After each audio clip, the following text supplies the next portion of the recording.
Okay.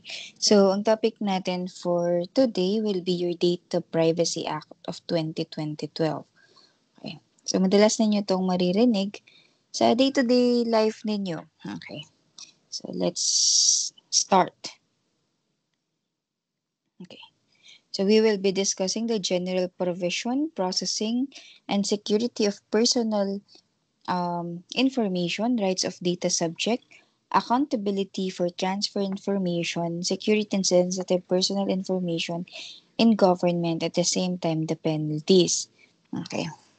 So the Data Privacy Act, or also known as your RA number 10173, applies to the processing of all types of information and to any natural or juridical persons involved in personal information processing, including those personal information. Okay? So, ang purpose nito is to protect yung personal information ng individual. It is because, again, sa Constitution kasi natin, we have the right to privacy, not just only on our homes, but in the usage of our personal information. Kasi pwede yan magamit subject to abuse. Okay? So, definition of terms. Okay. Okay. So, meron tayong data subject na tinatawag. Yung data subject, siya yung owner ng personal information. So, pag nag-fill up kayo ng form, kayo yung data subject na tinatawag. Next, we have the data filing system. Yung data filing system, saan ba napupunta yung information na ginawa ninyo or shinare ninyo? Okay? Next is your information and communication system. Your information and communication system refers to a system of generating, sending, receiving, and storing electronic data messages. Ano ba yung personal information? Later on, madidiscuss natin ano nga ba yung personal information. Personal information controller, sino ba to? This refers to a person or organization na nagko-control doon sa collection, processing, at usage ng personal information. Okay? What else? Personal information processor. When you say personal information processor, siya po yung isang person, natural or juridical, na nagmamanipulate para magamit niya into information yung inyong data. Okay? Processing is the conversion of your personal information into an information that will be useful para sa ating mga data collector. Okay? We also have, ito pala, we also have privileged information. When you say privileged information, say for instance, kayo ay nagkaroon ng client, kayo ay naging abogado. Lahat ng sasabihin sa inyo ng inyong kliyente, you are protected by the privileged information. Hindi kayo obliged na sabihin yan sa kahit sino man. Okay? Unless i-allow kayo ng inyong kliyente. Okay? Privileged information ang tawag doon. Okay. We also have sensitive personal information, which includes the following. So, yung age, color, education, usually actually kahit cellphone number, considered na yan as sensitive information. Okay? Tungkol sa inyo ang sensitive personal information. Okay. Okay. So, punta naman tayo sa National Privacy Commission. I'm not be giving an examination about this kasi it's the primary administrative agency na nangangasiwa para dito sa Data Privacy Act execution. Okay? So, ang functions ng NPC is to administer at implement itong ating Data Privacy Act. Siya din yung magre-receive at mag-hear ng mga complaints against someone na nagva-violate ng Data Privacy Act. Okay? Ano pa ba?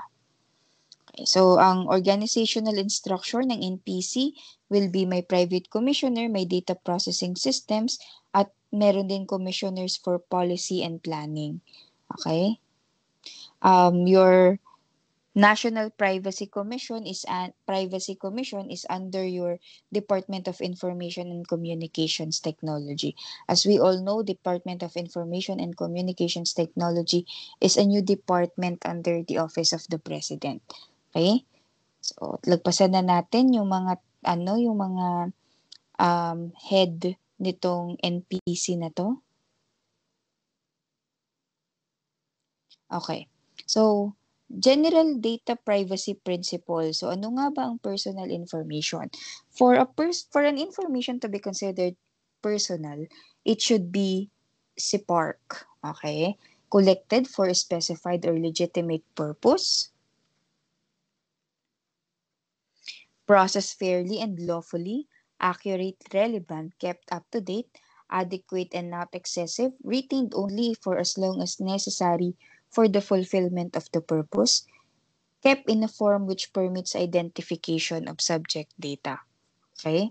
So, ang principles natin ay transparency, legitimate purpose, or proportionality. So, ibig sabihin kapag kayo ay kukuha ng personal information, you should adhere to this privacy principle. When you say transparent, dapat yung data subject, aware siya kung saan gagamitin yung kanyang personal information. Legitimate purpose, yung paggagamitan ay for lawful purpose, hindi siya contrary to law, morals, or public policy. Proportionality, ibig sabihin, yung pag-process ng information should be adequate, relevant, at saka suitable, at hindi siya yung hindi na talaga siya makukuha in any other purpose but to data gathering lang talaga. Okay? So that's your principles in gathering personal information. Criteria for lawful processing of personal information. Okay. Ito yung critical. So, hindi lahat ng information ninyo is magagamit. Hindi pwedeng gamitin basta-basta lang. Number 1, kailangan merong consent ninyo yon, consent of the subject data. Pangalawa, the processing of personal information is necessary for the fulfillment of a contract with the data subject, to protect vitally important interests of the data subject, for compliance with legal obligation, to respond to national emergency, and for the purpose of legitimate interests pursued by a personal information controller. Okay? Next, punta naman tayo sa sensitive information and privileged information. So, ganun din, para ma-consider as proper yung pag-collect natin ng sensitive personal information and privileged information, dapat meron pa rin tayong consent. So again, kung mapapansin nyo, sensitive man or person or privilege yung information, always it requires consent. Okay? Ang pag-process po ng sensitive personal information is for lawful purposes. It is necessary to protect the life and health of the data subject, to achieve lawful and non-commercial objectives necessary for purpose of medical treatment, and necessary for protection of lawful rights and interests of natural or legal persons. Okay. Security of personal information. Okay. So, security of personal information. The personal information controller must implement reasonable and appropriate organizational, physical, and technical measures intended for the protection of personal information. Bakit? Kasi ang information po ngayon ay isa sa mga assets ng bawat organization. Pag nag-leak po yan, again, ang nag-provide tayo ng consent para gamitin siya ng isang entity lang.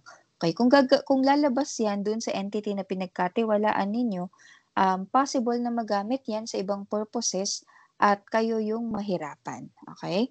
So, determination of appropriate level of security take into the account of, number 1, the nature of personal information, risk represented by processing, size of an organization and complexity of its operation, current data privacy best practices, and cost of security implementation. Say for instance, ang personal information na iniingatan sa iyo ay your credit card number. Okay? Dapat i-ensure ng person na nangongolekta ng inyong credit card number na merong appropriate security. Diba kung napapansin niyo yung sa TikTok ngayon, actually it's somewhat a breach of data privacy Kasi yung nauuso sa TikTok ngayon kapag nag-handover ka ng iyong debit or credit card sa restaurants or sa gasoline station, ang tendency daw po na pipicturan yung inyong credit card. Pero may extra filter kasi ang mga bangko doon, like yung may mga OTP na nare-receive sa mga cellphone number. So added security po yun na kahit mapicturan nila yung card is meron pa ring OTP na i-require if in case magamit nila yun online transactions. Okay? So, yung ganung klase ng information is dapat po pinoprotektahan. Okay. Okay. So, these are the ways or technical measures how can we protect yung ating personal information. Number one is authentication process wherein like for example in our company sa pag maglo-login kami ng Microsoft Office account namin, kahit na i-encode namin yung password, meron pa kaming makukuhang 3-digit code sa aming cellphone. So, two-way authentication process yun. Yung passwords is dapat mahaba. May limit at saka may certain format yan para hindi na inaalaw ngayon na minsan may mga sites wherein hindi inaalaw na involve yung pangalan mo or apelyido mo doon sa password. Okay? Sharing data, there must be an strict policy when it comes to sharing personal data, lalo na kapag kayo ay nasa accounting world, bawal pong mag-share ng mga passwords. Okay? Kasi you are also accessing privileged information sa kung saan man kayo nagtatrabaho. Okay? We should maintain also backups, merong systems, testing, and monitoring, at saka access control. When you say access control, matututunan ninyo po ito sa inyong auditing for CIS environment. So access control, limited lang yung access ng isang employee. Okay, say for instance sa atin sa accounting, sa accounting information ang pinoprotektahan natin, hindi lahat ng accountants sa isang company may access sa financial statement. Yung mga nasa low-level accounting or mga fresh graduate, sabihin natin fresh graduate or mga nasa associate level, sometimes wala silang access sa financial statements. Ang meron lang silang access creating journals, normal reports, pero sa financial statements, hindi sila pwedeng makialam. Okay? So, access control ang tawag doon. Minamanage mo kung sino lang yung may access dito sa information. Okay. Okay. So, ito din, important din po to other measures. Secure office storage. Kailangan sa amin, no, ng mga mobile cabinets namin, merong locked. O, uso na ngayon yung lock print. Kapag magpiprint ka from your laptop, kailangan may password po. Pag print mo sa laptop mo, punta ka dun sa printer, tapos i-input mo pa yung password mo. Kasi baka mamaya, pag diniretsyong print, makita ng iba yung laman nung iyong pinrint out, o di nakawala na naman yung privilege information natin. Okay? Building access control. So, this can be managed by ID badges, di ba? Sa TV or sa pelikula nakikita ninyo na may mga ID na pwede lang pumasok sa certain areas ng building at merong mga ID na hindi pwede. Okay? Secure disposal. Lahat sa ating mga accountant required po na sinishred kung kunwari may privilege information tayo na kailangan hindi pwedeng makuha ng iba. Hindi pwedeng itatapon mo lang yan sa trash can. Ang shredder po natin yung parang nagiging snow. Okay? Hindi ba pwede yung may shredder kasi na parang hihiwain lang niya to strips, horizontal strips. Sa atin po, ang shredder natin yung ginagawang snow, yung durog na durog. Okay? Remote working, uso ngayon yung working from home.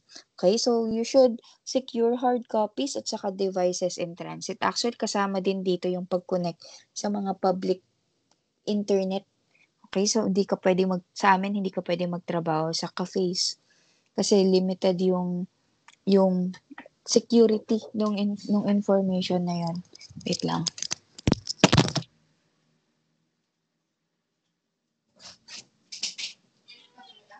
Sige. Pwede na? Okay lang. Still wrong.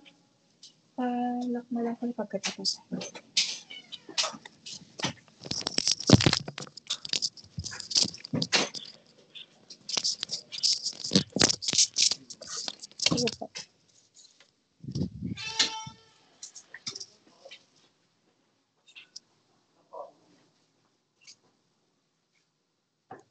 Okay, so other measures include policies, procedures, guidance, and training. Okay? So, dito sa organizational measures, hindi kasi susunod ang mga empleyado kapag nakikita nila na yung mga higher-ups mismo is hindi talaga gumagawa. Okay? So, this also involves yung implementation ng human resources. Nagko-conduct sila ng mga training and such. Okay? What else? Ayan, na-discuss na natin to kanina. Okay. Rights of a data subject. Okay. So, ano nga ba yung mga rights natin as a data subject? So, again, nag-start lang po ang access sa ating private information kapag meron tayong consent. Pero ano ba yung mga rights natin as a data subject? Number one is to be informed. Okay? So, kung saan gagamitin, kung paano ipaprocess yung ating information. Pangalawa, be furnished of the information indicated therein before entry of your personal information to the processing system. 'Di ba minsan kapag nagfi-fill up kayo ng form, pinapa-review pa sa inyo 'yun. Binibigyan pa kayo ng copy. Like for example, Google Forms, 'di ba? Pinapa-review pa kayo ng copy kung ano yung mga pinagsasagot ninyo doon. And then pangalawa is reasonable access to. Okay? Or demand the following kung saan nagamit yung mga sources of personal information ninyo. Madalas ako magreklamo ng ganito kasi sa Viber number ko guys, nakaka-receive ako ng kung ano-anong job offers like ano ba yun, yung encoder sa Shein, like such. Tapos tinatanong ko sila, paano mo nakuha yung number ko? Tapos ang sinasabi nila, nakuha daw nila kung saang site. Sabi ko, that is a violation of Data Privacy Act. Kasi wala naman akong natatandaan na in-applyan kung Shein encoder, Diyos ko. Shein encoder talaga. Sige, di ba? Mas magandang mag-apply na lang tayo as bookkeeper. 'Di ba? Sayang yung ating pinag-aralan sa accounting. Kung hindi naman sa inaano ko ang encoder but mas malaki kasi ang kitaan doon sa pagbo-bookkeeper, 'di ba? Tapos yun na yung sense ng pinag-aralan mo, 'di ba? Gamitin mo na lang. Kikita ka pa. Pangalawa, 4. Dispute the inaccuracy or error in personal information. So, you have the right to rectify as well. And pwede ka ding mag-withdraw anytime kung ayaw mo gamitin yung iyong information. One time, nagkaroon ako ng caller. Ginawa daw akong character reference or hindi, reference sa isang online loan ng friend ko. Sabi ko, tapos sa akin pinapasingil yung friend ko, sabihin ko daw na meron siyang utang, ganyan and such. Sabi ko, bakit ko gagawin ng trabaho niyo? Bakit ako umaniningil sa kanya? Unang-una, I did not consent to be the reference. Asan ang proof niyo na pinirmahan ko? At the same time, sino ba ang collecting agency sa ating dalawa? Ikaw ba o ako? Kung papakolektahin mo sa akin yung friend ko, eh di dapat sasweldohan mo ako. Okay, so ganun yung mga dapat rasunan ninyo kapag kayo ay tinatawagan ng random person. Okay? Tignan ninyo, wala na, hindi natatawag yan sa inyo. Kasi alam niya na may alam kayo kung paano gagamitin. You should also have the right to be indemnified in any damages. Like for example, I'm not sure kung narinig ninyo yung news about Mark Zuckerberg wherein yung information na nakolekt nila sa Facebook um, is somewhat nagamit into somewhere, okay? So ngayon si Mark Zuckerberg pinatawan siya ng penalty or fine na i-indemnify yung mga subscribers niya sa Facebook sa US. Unfortunately dito sa Pilipinas, hindi umabot 'yun. Okay? Next, accountability for transfer of information. Okay. So, sino ba ang accountable para sa transfer ng ating information?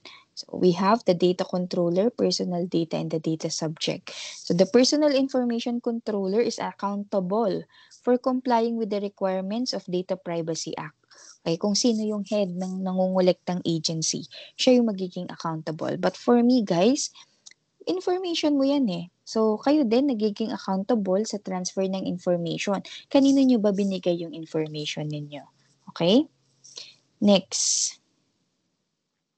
Security of sensitive information in the government. So, ang tendency nakakapagbigay tayo ng sensitive personal information sa government kasi gaya nga na nabanggit kanina, yung mga data privacy, yung mga private information such as your age, your information can be used for enforcement ng mga benefits na binibigay sa inyo.